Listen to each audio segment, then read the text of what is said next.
Halo teman-teman semua, hari ini balik lagi sama Sinta. Seperti biasa, aku cuma mau memberikan informasi, semoga informasinya berguna. Dan terus hari ini ada yang bergabung, teman aku sendiri udah lama banget, kita udah teman bertahun-tahun, udah banyak membantu komunitas dan lain-lain.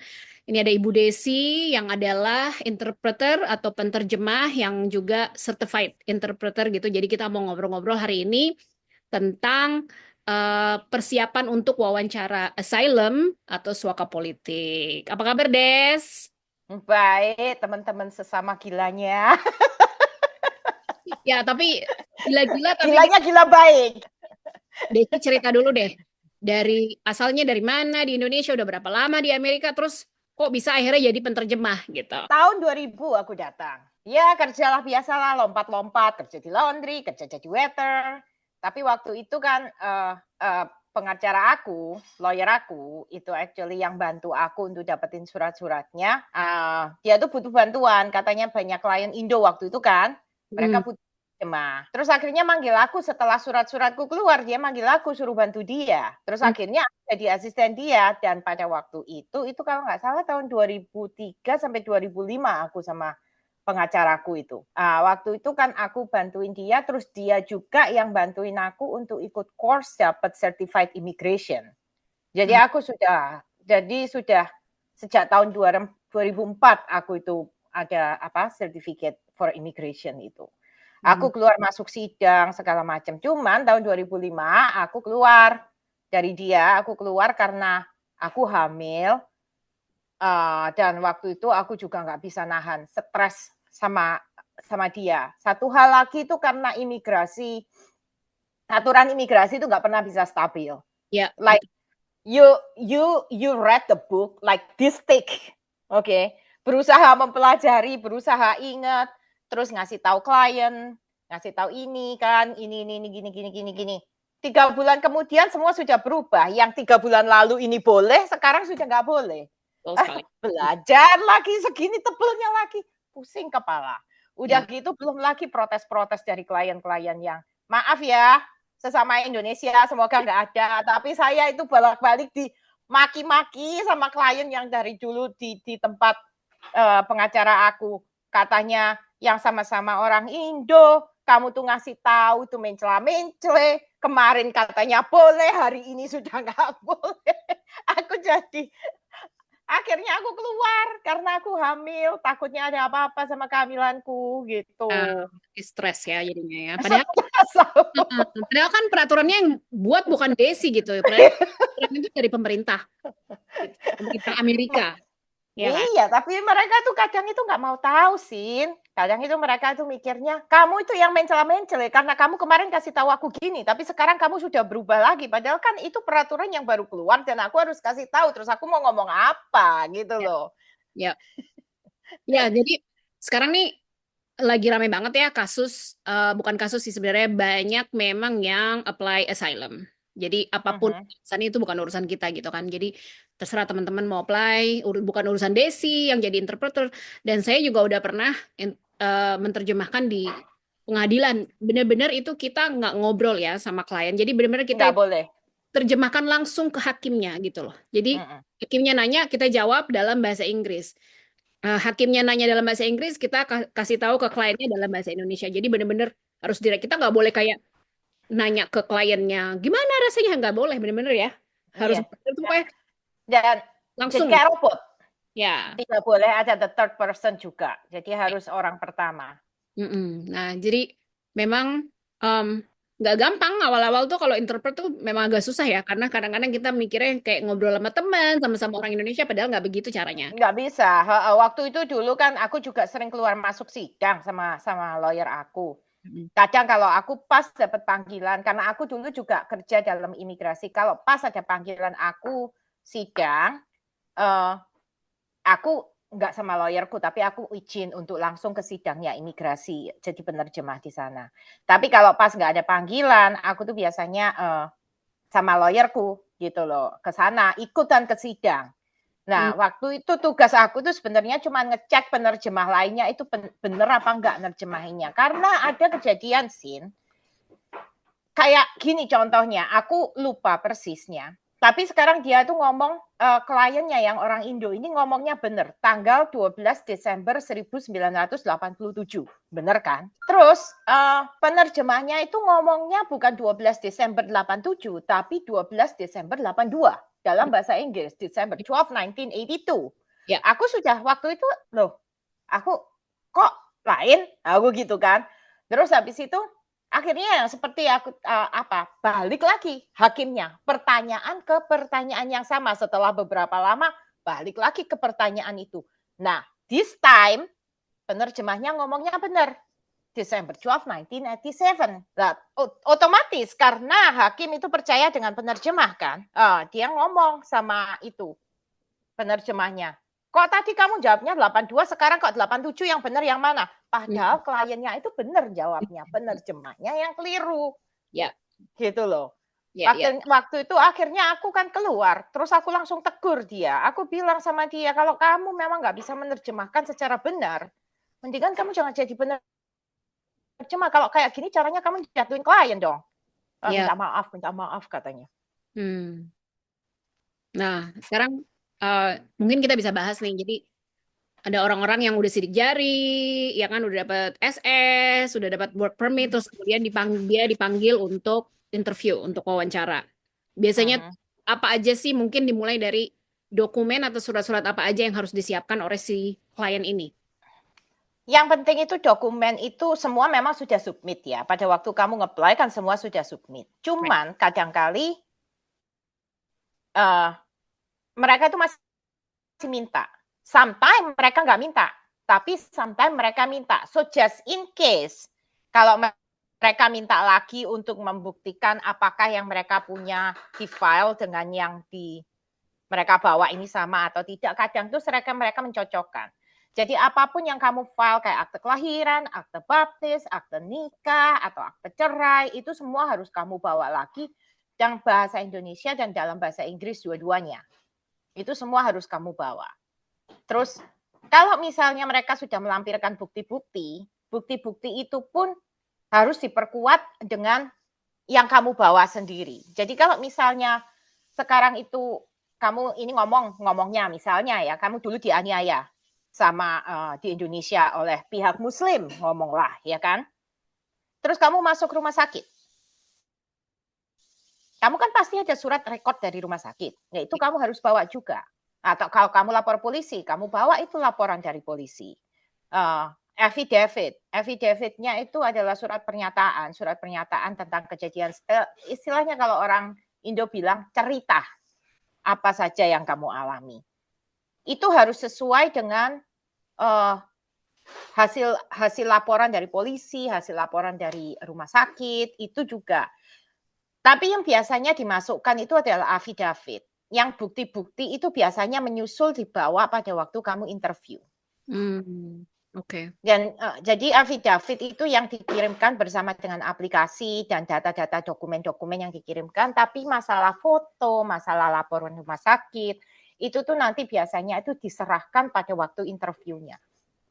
Oke. Nah, terus nanti diminta sama mereka, terus mereka bikin kopi, tapi mereka akan balikin aslinya, bukan di-keep oleh mereka. Unless kamu bawa kopi sendiri, terus kamu bilang ini buat kamu nggak usah bikin kopi lagi, nggak usah balikin aku, lain ceritanya. Tapi kalau kamu nggak bawa kopi, nggak apa-apa, nanti mereka bikin kopi, originalnya dikembalikan.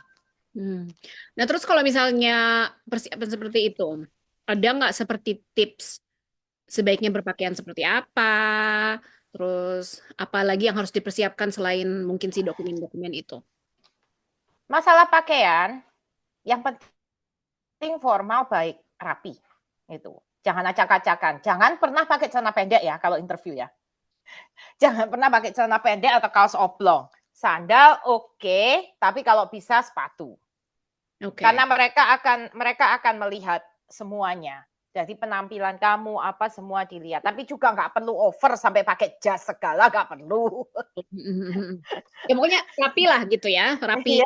Jangan kayak mau ke kamar mandi gitu. Kalau kamu gitu. pakai jas mau ke pengantin itu.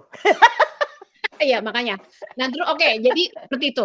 Terus juga kan pengadilan itu teman-teman, ini mungkin untuk yang tinggal di Philadelphia aja. just because kamu tinggal di Philadelphia belum tentu courtnya itu di Philadelphia loh. Courtnya itu bisa jauh ke New Jersey, kemana ya kan? Bener It nggak? depends sama alamatnya. Biasanya dari Philadelphia itu dilarikannya ke New York atau ke Newark. Ada dua tempat itu. It Ya, depends sama areanya di Philly. Kalau areanya kamu itu di pinggiran dekat airport, like around Springfield area, suburb, itu ada kemungkinan larinya ke New York. Tapi mostly ke Newark. Newark, New Jersey. Newark, New Jersey Mm-mm. atau ya. Yeah. Oke. Terus mungkin bisa dibahas nih. Pertanyaannya tuh apa aja sih yang ditanya? Apakah langsung ya mungkin dia nanya nama atau dan lain-lain, tapi apakah langsung kenapa kamu minta asylum sama Amerika? Itu biasanya pertanyaannya apa aja, Des? Itu pertanyaannya kayak, kamu biasanya itu langsung dia, kamu kapan datang itu pasti ditanyakan. Terus kenapa kamu kok bilang kamu minta asylum, kamu melarikan diri dari apa? Itu pasti setelah itu giliran kamu yang cerita. Nah, setelah mereka akan dengerin kamu sampai kamu selesai cerita apa yang terjadi sama kamu gini. Tapi pada waktu kamu cerita itu mereka mencatat. Nah, dari catatan itu mereka akan mencari apa yang akan ditanyakan. Nah, misalnya kamu bilang, waktu itu tahun 2002, misalnya 2002 saya dipukuli sama FPI, ya kan? Tapi kamu nggak nyebut tanggal, nggak nyebut bulan, nggak nyebut jam, nggak nyebut hari, itu akan dijadikan pertanyaan oleh mereka. 2002 kira-kira bulan berapa kamu dipukuli sama FPI? Lokasinya di mana? Hari apa? Jam berapa? Itu akan menjadi pertanyaan secara detail yang akan ditanyakan oleh pegawai petugas imigrasi. Jadi apapun celahnya mereka akan tanya. Yang menginterview itu apakah hakim atau hanya petugas imigrasinya aja? Officer. Officer, oke. Jadi Untuk bukan ke pengadilan, ini cuma interview.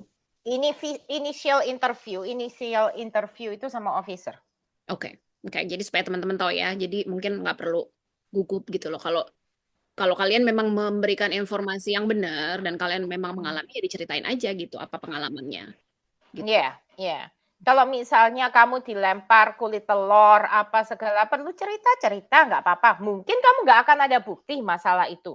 Cuman usahakan untuk paling tidak mengkira-kira kapan kamu dilempar telur. Kejadiannya pagi atau siang. Kejadiannya kalau sore jam berapa kira-kira. Saya juga tahu nggak mungkin kamu ingat kan semuanya. Jam berapa tepatnya kejadiannya kan nggak mungkin. Tapi kamu mungkin bisa bilang kalau oh dalam perjalanan pulang dari gereja dekat rumah di gang, kira-kira sore matahari sudah terbenam, kan bisa seperti Ya, itu. ya, ya biasanya juga kalau orang-orang yang mengalami trauma, mungkin dia nggak ingat sampai detik-detiknya, tapi dia pasti ingat kapan itu, ya kan? Kalau orang yang Iya, mengalami kekerasan, kejahatan gitu, pasti at least ada sesuatu yang kamu ingat, karena itu susah iya, untuk gitu. iya, nggak bakal. Kadang sering kali itu, tapi juga ada orang yang blank sih, Ya, blank, nggak tahu. Yang satu pasti kamu kalau di interview di imigrasi itu jangan sampai blank. Kalau begitu kamu blank sebentar aja kamu nggak bisa jawab, mereka sudah curiga langsung. nah itu tuh yang pertanyaan yang bagus. Jadi misalnya sekarang yang jadi banyak gosip ya, berita yang seliweran nih di antara komunitas kan pasti Desi juga pasti tahu gitu. Jadi Iya. banyaknya yang tidak mengalami apa-apa gitu loh di Indonesia, tapi memang meminta suaka politik karena supaya cepat dapat SS dan WP gitu kan. Iya. Itu urusan mereka. Nah, tapi kalau kayak gitu, misalnya dia nggak bisa mengarang cerita, ya kan? Itu ada kejadian nggak orang ditanya terus gugup gitu terus dia mungkin jawabannya jadi aneh atau lain dari apa yang dia ceritakan gitu. Bolak-balik sih. Nah, itu tuh mungkin Bolak-balik. diceritain tuh sama orang-orang biar ngerti. Nah, aku pernah kalau berapa kali ya, 2 atau 3 kali aku nginterview orang, dia keluar mesti tanya sama aku. Kan aku nemenin mereka interview kan, saya tanya, tadi gimana saya? Hmm. Nah, kalau kamu mau aku jujur, jangan berharap dulu dah. Kalau Hmm. kamu bisa dapat, puji Tuhan. Ya, Kalau nggak dapat, ya silakan bicara dengan pengacara Anda, mungkin naik banding ke sidang. Aku ya, ngomong gitu. ya, Karena kenapa? Tadi ada yang salah, bukan masalah salah. Kamu tadi ditanya nggak langsung jawab. ya, ya, makanya. Jadi hati-hati kayak gitu. Kalau memang, tapi kan ada orang-orang ya, mereka tuh sebenarnya nggak mau interview, ya kan? Sebenarnya yang penting dapat surat-surat itu aja dulu, ya kan? Nah, kalau misalnya orang ini dipanggil interview tapi nggak datang interview, apa Langsung di cancel kasusnya. kalau kasusnya di cancel, apakah langsung deportasi?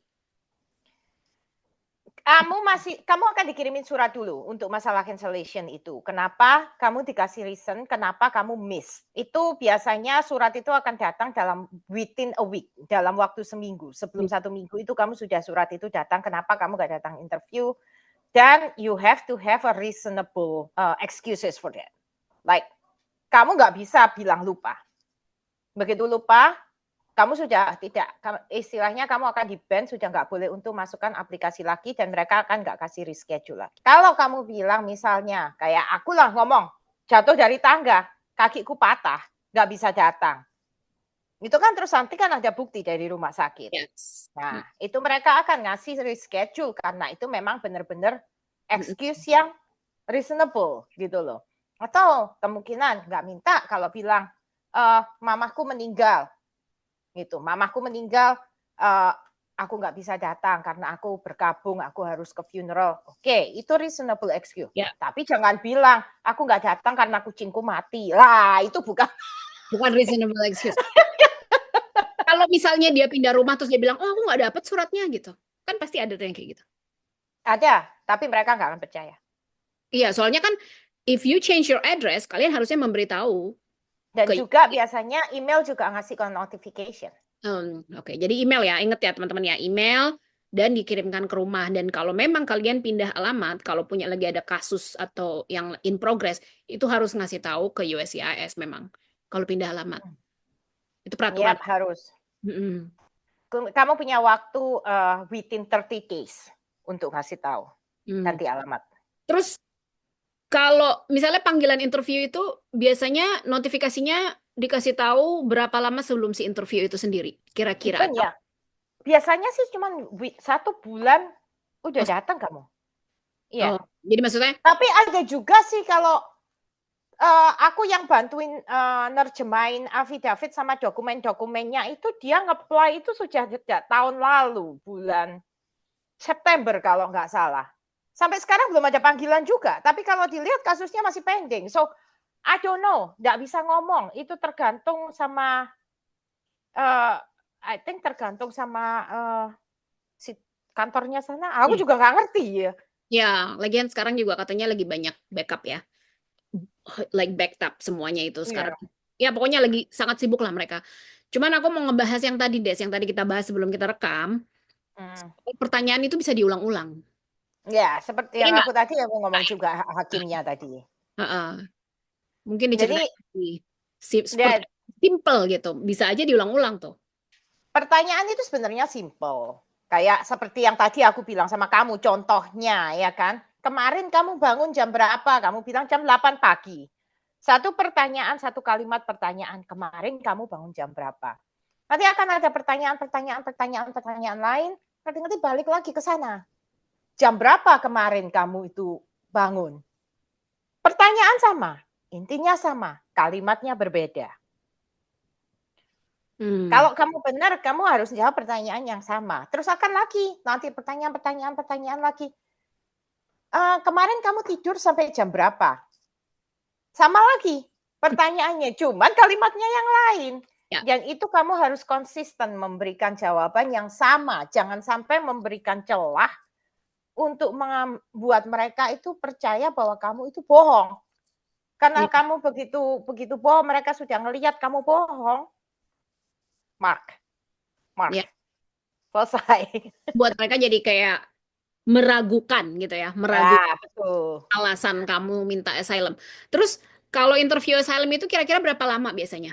Setengah jam, 1 jam? Aku terakhir ke sana ke Newark mulai dari jam 10 pagi sampai jam 2 siang, Sin. Lama juga ya, 5 jam. 5 jam. Jadi siap-siap tuh 5 jam. Jadi jangan Iya, tapi cuma 3 pertanyaan ya lo ya. pertanyaan itu 5 jam aku di sana masuk. Aku sampai sana jam 9, jam 10 masuk, jam 3 keluar. Terus Hmm. itu aja kita nggak makan siang. Sampai officernya juga nggak ikut nggak makan siang gitu. Terus Ada lagi kadang itu cepet, kadang 2 jam selesai, 2 jam setengah selesai.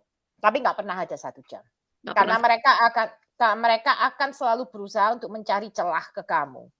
Untuk menjawab pertanyaan itu sesuai dengan apa yang dia inginkan. Jadi yang itu satu pasti, jangan memberikan celah bahwa mereka itu jadi meragukan kamu, menunjukkan bahwa kamu itu berbohong. Jangan itu, jangan terjadi.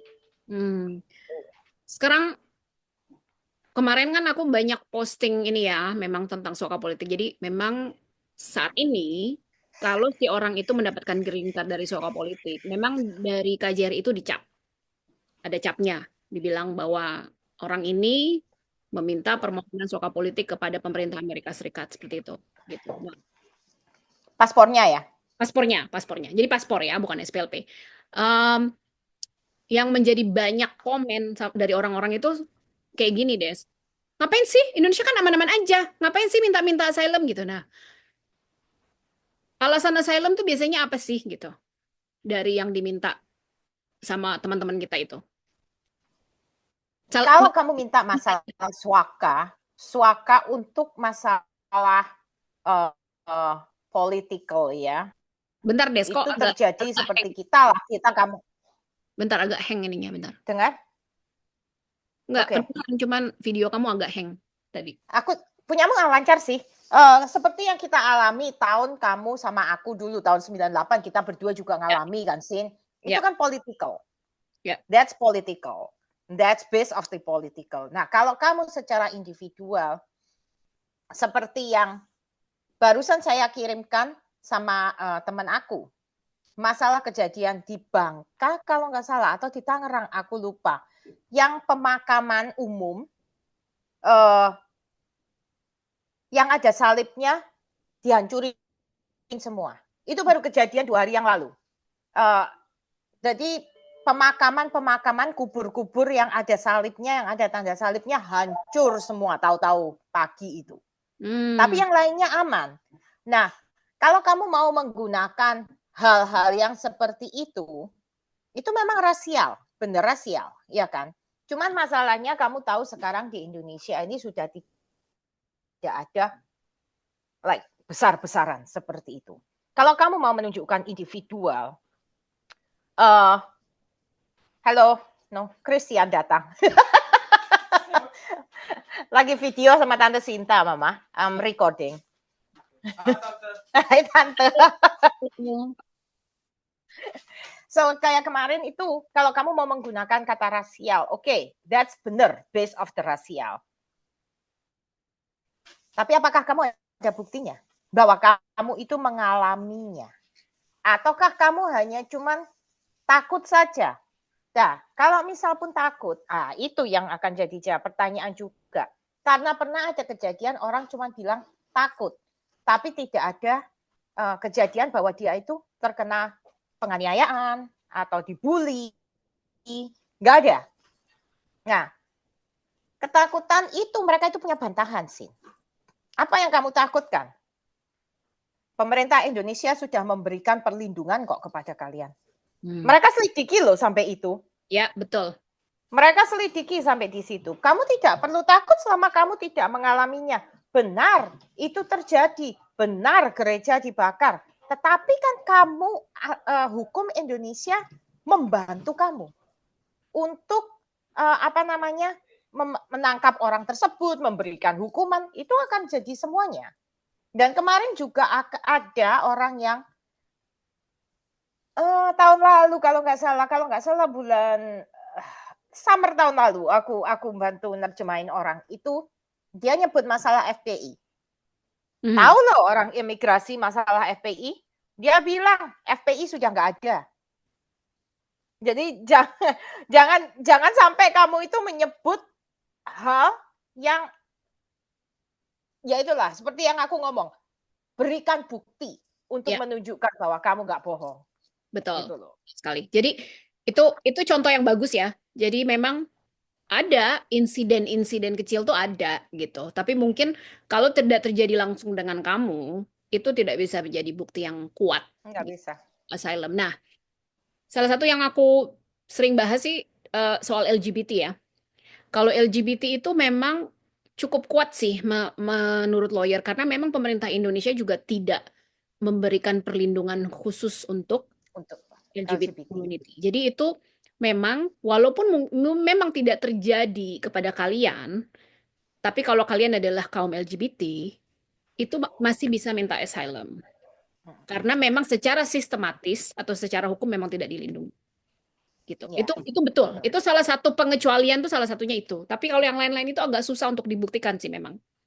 ya. Pokoknya kalau kalau kamu even KDRT pun kamu bisa kok dapat asylum. Kalau tapi harus ada buktinya. Betul. Nah, itu kamu bilang kamu melarikan diri dari Indonesia karena dipukuli suami. Ada visumnya enggak? Ada bukti laporan polisi enggak? Ya. Nah, itu semua akan ditanya. Ya, ya itu juga aku juga sering ditanya ya sama di DM gitu sama orang-orang di Instagram. Ya, memang jadi gini loh teman-teman, permintaan asylum itu, permohonan asylum itu tidak selalu karena apa namanya kerusuhan. Itu dulu. Jadi Gitu. sekarang ya memang nggak seperti dulu, kerusuhan itu jarang terjadi ya kan. Eh, jadi benar-benar dipikirin. Mungkin Desi bisa ngasih apa ya masukan ke teman-teman kalau memang kalian tidak mengalami apa-apa di Indonesia, apakah sebaiknya minta aja tuh asylum. Yang penting gue dapet SS dulu deh sama WP gitu. Gimana Des? Aku nggak bisa ngomong, Sin. Karena kalau menurut aku sendiri ya, dengan situasi yang tidak menentu saat ini. I mean, semuanya kalau bisa boleh ngomong, maaf ya, amburadul, ya kan? Kamu mau nge-apply? Salah. Nggak nge-apply? Juga salah. Jadi maju kena, mundur kena. Ya. Mau ngomong apa? Gitu loh. Kalau kamu nge-apply, otomatis nama kamu sudah ada di sistem mereka. Akan semakin mudah untuk mereka melacak kamu. Ya kan? Kamu nggak nge-apply, ada kemungkinan juga kamu akan digerebek. So, Ya, atau suka nyari kerja gitu kan, ada juga yang kayak gitu. I don't know. To be honest, I don't know. Aku juga nggak bisa ngasih suggestion apakah kamu lebih baik nge-apply atau enggak. Tapi cuma satu saran saya, kalau tidak ada kejadian yang kamu bisa tunjukkan bukti secara tepat, janganlah mendingan. Ya, ya, betul. Dan juga memang ada yang cari untung-untungan. Pokoknya apply aja, mudah-mudahan aku nggak dipanggil interview sampai aku pulang ke Indonesia. Nah, yang pertanyaanku nih, aku belum nanya ya ke temanku si lawyer, tapi mungkin Desi tahu jawabannya. Misalnya kayak gitu, misalnya dia bilang, udah, saya kerja aja di sini 5 tahun. Mudah-mudahan nggak dipanggil nih. Udah, akhirnya dia kerja 5 tahun. Terus juga dia nggak dipanggil sama sekali. Terus dia pulang aja ke Indonesia gitu kan. Karena dia masih punya paspor Indonesia kan. Saat ini. Ya, saat ini nih, pemerintah Indonesia masih loh ngasih. Gitu. Belum kayak nggak kayak di Australia. Di Australia kamu apply suaka politik, forget it. Nggak ada lagi nih paspor Indonesia. Ya kan? Nah, terus dia pulang ke Indonesia. Bisa nggak dia balik lagi ke Amerika? Right? Nggak bisa. Karena udah sekarang tuh udah biometrik, tau nggak? Teman-teman. Jadi tidak segampang itu kayak, oh ganti aja paspor. Lah, emang sidik jari lu mau dioperasi? Gak bisa. Nama kamu sudah ada di sistem, jari kamu sudah ada di sistem. Even sekarang yang aku dengar mereka juga pakai scan mata. Nah, betul, betul, betul. Sekarang juga TSA pun sekarang juga ada ini kan, face recognition. Iya, makanya. Nggak bisa. Itu yang harus, itu saranku ya. Jadi kalau mau apply asylum, nggak apply asylum, kita berdua ini nggak akan bilang do this, do that gitu, karena itu keputusan kalian masing-masing. Tetapi kalau misalnya terus berkeluarga di sini, terus kamu pulang, terus akhirnya nanti kamu nggak bisa jenguk anakmu atau gimana, itu ya itu aja sih yang dipikirin jangka panjangnya kalau menurut aku. Iya, betul. Tuh, Jaga. Saat ini terus terang banyak orang ngomong sama saya, nanya masalah boleh nggak ke luar negeri. Mau ngomong apa? Ya. Kalau officernya pas bagus, ya kamu lolos. Yes. Kalau officernya pas reseh, ya good luck. Punya green card melalui asylum pun, kamu itu sebenarnya nggak boleh ke Indonesia loh harusnya. Karena akan dicek Iya, tuh. boleh. Jadi dicek loh, kamu punya green card betul gitu. Kamu mau kemana aja boleh, tapi kalau kamu ke Indonesia itu akan ditanya pas masuk balik. Apa kamu ke Indonesia? Ya kan? yang ini malah bukan green card, yang kemarin aku masuk itu dia punya green card, tapi dia ke Eropa 2 minggu, masuk ditahan 1 malam di airport Seattle kalau nggak salah. Hmm. Aku sampai jam berapa, jam 2 pagi aku ditelepon ngeladenin itu orang. Oh ya. Nah Seattle itu kalau nggak ya salah. makanya kalau kayak gitu, dia kan harusnya nggak boleh travel internationally gitu kan? Harusnya. Kalau bisa sih sebenarnya kalau green card ya menurut setahu Mbak, yaitu harusnya bisa. Kalau back lagi ke original law, ke original rule, Yes. bisa. Tapi nggak tahu lagi sih. Soalnya gini loh. Jadi memang sekarang ini ya green card itu memang under microscope.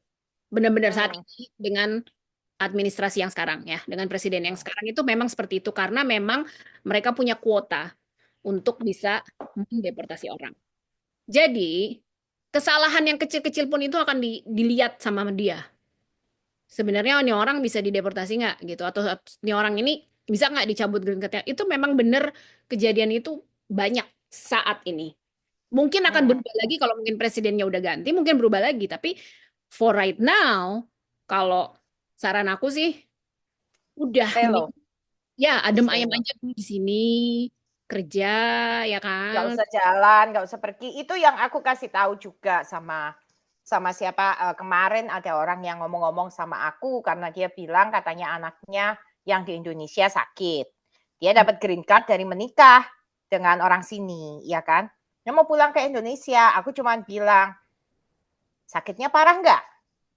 Kalau memang parah, ya silahkan kalau kamu mau ambil risiko. Hmm. Cuman nanti kalau kamu mau balik sini lagi, apakah kamu jadi urusan di custom atau enggak? Nah, itu aku nggak bisa ngomong gitu loh. Ya, Nah, makanya aku harus berhati-hati. ya. Jadi kalau back ke masalah asilum lagi, ya kan? Back ke masalah asilum lagi. Kamu sekarang kalau menurut aku sih, sekarang ini asilum rame-rame itu juga istilahnya aku juga gimana ya? Situasinya itu saat ini untuk kamu ngeplay asilum kalau kamu di kota-kota tertentu di Indonesia atau di apa namanya kayak pulau-pulau tertentu di Indonesia yang memang seperti yang aku katakan kemarin di Pulau Bangka kalau nggak salah seperti itu, kemungkinan kamu masih bisa ada chance meskipun itu 50-50. Tapi kalau kamu itu masalah kata kotanya kayak Surabaya, Jakarta, Bandung, Solo, itu mah saat ini mah adem ayem saja sih, nggak ada apa-apa, Ya, gitu loh. makanya. Gitu. Jadi itu memang case by case gitu loh. Kasus per kasus juga. Kamu klaimnya apa, dianiaya apa di Indonesia? Kenapa takut pulang ke Indonesia? Itu kan harus dijawab dengan benar gitu. Nah, sekarang sekarang banyak ini ya, Des. Nggak tahu apakah Desi pernah dengar eh, jasa-jasa untuk applying asylum itu sekarang banyak. Ada yang dari $500 sampai $3.000. Padahal sebenarnya sebenarnya kalau mau apply asylum itu bisa sendiri. Sendiri dan and free bisa, tapi nanti akan ada fee-nya later. Pasti ada fee-nya, cuman jauh lebih murah. Yang seperti aku kemarin baca ada orang juga sampai minta $6.000. Aku bilang sama dia, kamu mau ngorok orang atau mau ngerampok atau mau apa? Terus Hmm. dia bilang katanya, kan aku harus bayar lawyerku dari dia kerja sama lawyer istilahnya. Dia Oke. sama lawyer, dia punya lawyer, terus lawyernya bilang, lawyerku itu di luar state, dia harus naik pesawat ke sana, harus naik ke sini, terus nanti balik lagi PP $6.000. Yang bener aja. Hmm. Aku ngomong gitu. Tapi Lebih banyak lagi. terserah. Lebih banyak lagi. Misalnya kalau kalau di Philadelphia dengan lawyer, tapi dengan kasus yang jelas itu 3.000. Tapi itu sudah dengan lawyer ya.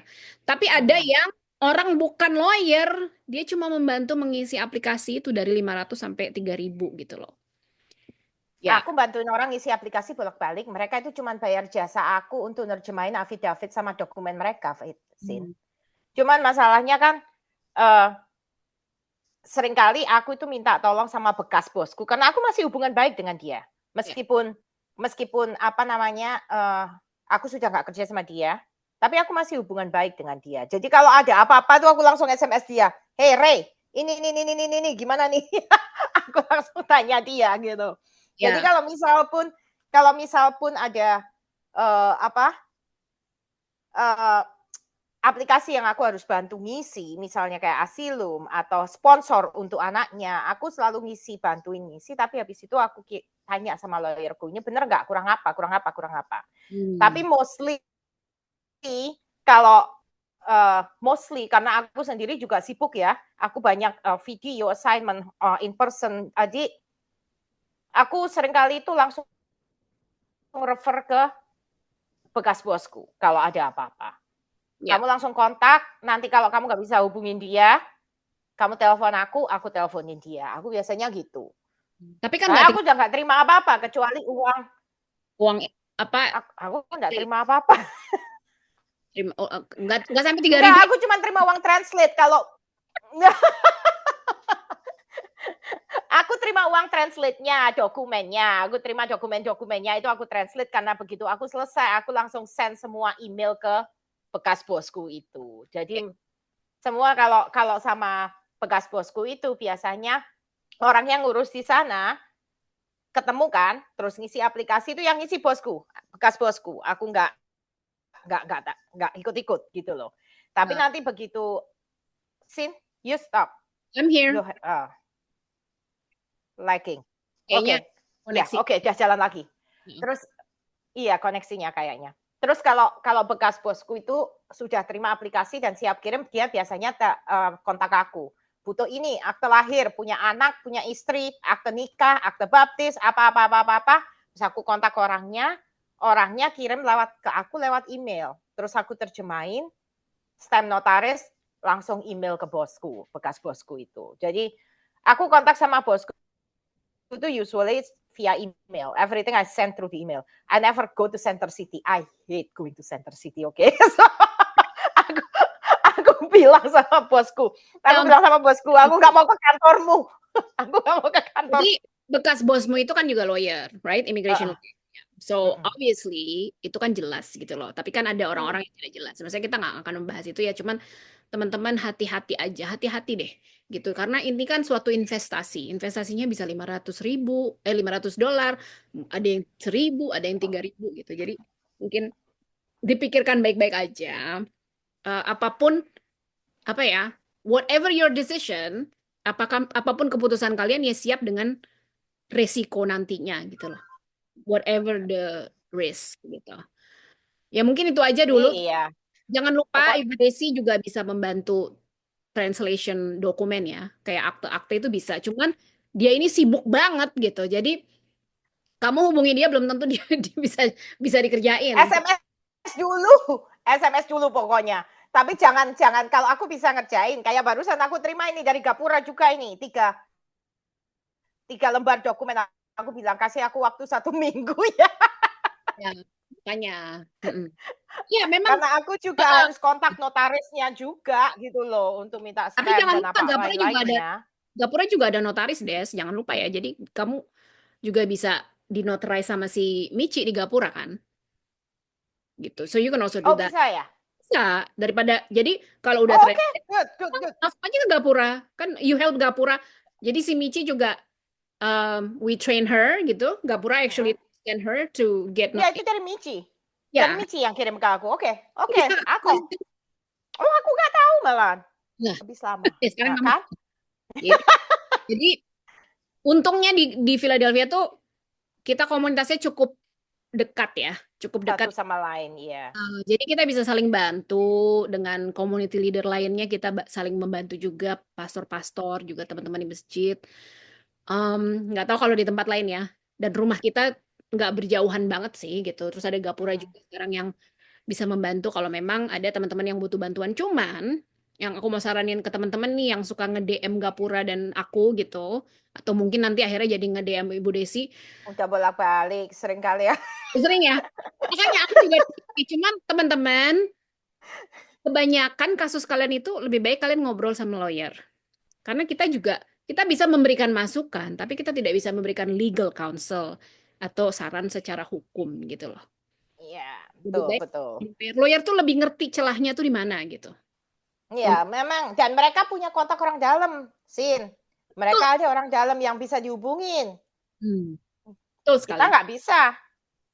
Ya, betul. Dan dia tahu loh, benar-benar tahu celahnya karena mungkin situasinya kalian itu tidak harus asylum loh, macam-macam. Jadi nggak ada visa ini, ada visa itu gitu loh, yang bisa mereka bantu apply. Jadi lebih baik ngobrol sama si lawyer. Itu Ya, saran. kalau lebih Mm-mm. baik. Kalau Kak, jangan tanya masalah legal sama saya juga. Saya cuma penerjemah messenger saya. Makanya, cuma mungkin, nah terus sekarang gini, nggak tahu nih Desi bisa ngasih saran nggak? Banyak pertanyaan itu dari orang-orang yang masih di Indonesia. Kalau kamu masih di Indonesia, itu kita mau menjawab pertanyaan itu susah gitu loh. Kalau kamu masih di Indonesia, yang mendingan jangan tanya kalau menurut saya. Ditanya, gimana ya Kak caranya ke Amerika? Ya gimana? Kamu, I don't know gitu. Kita bisa memberikan rekomendasi. Mendingan kamu gini aja, datang aja pakai visa turis. Kita nggak bisa seperti itu gitu supaya teman-teman tahu. Iya, kemarin juga waktu ada di grup Facebook itu kan aku juga ngomong katanya mau datang ke Amerika. Orang-orang pada jawab bilang, semua nakutin, jangan percaya dengan omongan orang, jangan percaya. Kalau mama sesama orang Indonesia seharusnya saling mendukung, bukan nakut-nakutin. Karena apa? Karena aku itu jawab, kalau kamu tak mau jujur, aku jawab sejujurnya. Kalau ada resiko, silahkan dijalani. Tetapi dengan situasi yang tidak menentu, jika Anda mau datang dan planning untuk tinggal sesuai dengan izin tinggal kamu, go ahead. Tetapi kalau kamu mau overstay, menurut saran saya, mendingan nggak usah. Ya, Tapi kalau Anda tetap ingin datang, silakan. Begitu. Karena barusan ada kejadian sih. Ini aja aku boleh ngomong ya. Keponakanku mau datang bulan depan. Ini aja hatiku sudah deg-degan tahu. iya, iya. Terus. Padahal dia di sini cuma 16 hari. Dan kita sudah ada plan-nya. Untuk apa. Itu sudah ada plan-nya. Jadi hari ini kita mau kemana, hari ini kemana, jalan segini-segini di mana, itu tuh ada plan-nya. Tapi hati ini masih nggak nyaman. Karena apa? Barusan ini 2 minggu yang lalu, aku stay di telepon itu sampai jam 1 pagi. 2 jam aku di telepon. Aku terima dari New York, custom di JFK. Oke, di USCIS custom JFK. Terus. Dia ini orang yang datang ini punya itinerary dari hotel for a week, Oke. ya kan? Tapi surat PP-nya, pesawatnya itu 2 months. Nah itu tuh, salah satu. Nah, terus ditanya sama dia, setelah 1 minggu ini kamu mau di mana? Ya, Nah, terus setelah dia bilang katanya mau di temennya. Temenmu tuh rumahnya di mana? Alamatnya di mana? Teleponnya di mana? Semua itu akan diminta secara detail oleh dia, oleh mereka. betul. Dan Terus kadang temennya ditelepon. dan mereka ditelepon, iya betul. Ya, Nah, dia bilang adalah terus ditanya temanku setelah dari temanmu ini kamu di sana berapa hari? 5 hari. Setelah 5 hari di sini kamu mau kemana lagi? Terus yang terakhir malah dia katanya bilang mau backpacking. Aku just like di telepon aku cuman like, oh my lord, ya good luck aja kamu bakalan pulang malam ini. terus gimana akhirnya? Nggak Pulang. pulang. Malah tuh kan jadi Suruh nunggu 5 jam untuk pesawat pemberangkatan berikutnya. tuh kan makanya hati-hati gitu loh. Hati-hati udah keluar uang banyak ya untuk berangkat ke Amerika kan berpuluh-puluh juta. Hati-hati aja. Itu investasi. So saat ini situasi sangat lagi nggak ini. Ini satu ya yang biasa ya. Ini kan karena yang ini satu lagi malah memang sudah punya surat resmi dari cruise. Royal Caribbean Cruise. Oh jadi dia mau cruising. Bukan cruising, dia kerja. Oh Dan kerja dia tuh. sudah ada surat visa. Sudah ada visa kerja, sudah ada surat penerimaan like acceptance dari Royal Caribbean Cruise. Dan dia sudah dibelikan pesawat oleh Royal Caribbean Cruise karena satu kenapa dia ditolak karena dia tidak ada tiket pesawat pulang. Well, alasannya itu sebenarnya make sense. Uh, make sense karena tiket itu diberikan one way karena dia under kontrak for 2 years. Ya, So nanti akan beli tiket pesawat pulang setelah 2 tahun kan? ya, Nah, terus dia tanya juga masalah paspor. Kenapa paspornya ini nanti kamu tahu cruise kan? Cruise itu kan berhenti di berbagai negara kan? Terus dia bilang, berarti kamu setiap kali cruisingmu itu stop at the, you know, at the port. Ya, porting, itu kamu bakalan jalan-jalan. Kamu nggak ada paspor. Apa kamu bakalan akan tinggal keluar dari course itu untuk jalan keluar? Terus dia bilang, based off dari experience-nya yang lama, karena dia sudah pernah kerja di cruise ini juga kan, beberapa tahun yang lalu, sebelum akhirnya ngeramal lagi, bosnya yang bawa paspornya. Mereka nggak akan boleh keluar dari cruise kalau nggak sama bosnya. Nanti kalau bosnya oke, lagi darat, lagi docking, ya kan, the ship is docking, bosnya itu akan nemenin mereka jalan-jalan, beli barang-barang, beli souvenir, makan, itu akan sama bosnya. Kalau nggak bosnya, paling nggak leadernya. Gitu loh. Gara-gara itu aja, gara-gara cuma one way ticket. jadi Pulang. pulang. Padahal dia sudah ada buktinya kalau dia mau kerja. Ya, Sampai makanya. dia tuh sampai mohon-mohon. Katanya, please tolongin saya. Dia bilang, Bu, sesama orang Indonesia, Bu, tolongin saya, Bu. Saya Tadi, ini datang di sini tuh sudah habis 6 juta. Saya benar-benar mau kerja. Nah, saya mau bisa apa? ya, makanya. Kita nggak bisa ngapa-ngapain loh, guys. Apalagi kalau udah masuk ke immigration court, there's nothing we can do, ya. There's nothing we can do, beneran deh. Gitu, nggak ada. Kita mungkin punya kenalan lawyer, kita mungkin punya kenalan councilman, councilwoman, doesn't mean anything gitu. Bener loh. Jadi mungkin saat ini gitu dulu. Jangan panjang-panjang. Soalnya aku kalau sama Desi kalau ngobrol nanti kita bisa berjam-jam. bisa sampai subuh. Ya, jadi kayak ini khotbah sampai sejam. Jadi thank you Desi. Mungkin ada Foto-foto. perlu ditambahin. Mungkin yang terakhir untuk teman-teman yang nonton di rumah, mungkin ada yang di Indonesia juga. Ada lagi yang mau ditambahin buat teman-teman? Low key aja untuk saat ini. Ya, itu pesan satu saya saat ini. Low key. Nggak usah neko-neko. Kalau bisa ditahan dulu jalan-jalannya. Bukan saya itu jealous atau iri atau apa. Tapi tahan dulu deh. Memang saat ini situasi sedang Wah. kondusif gitu loh. Situasi agak rempong ya kalau kata orang Jakarta, agak repot sih. Jadi ya memang saran kita seperti itu. Walaupun di Philadelphia kita senang membantu, sering membantu, tetap aja kita itu tidak we are not God.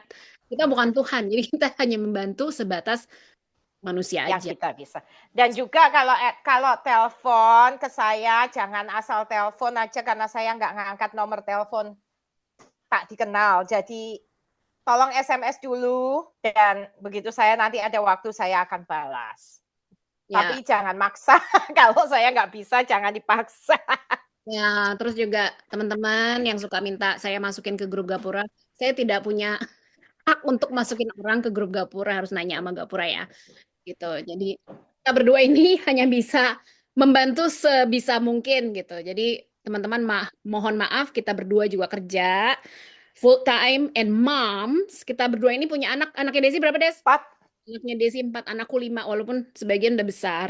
Kita masih punya tanggung jawab di rumah gitu sebagai istri, sebagai orang tua.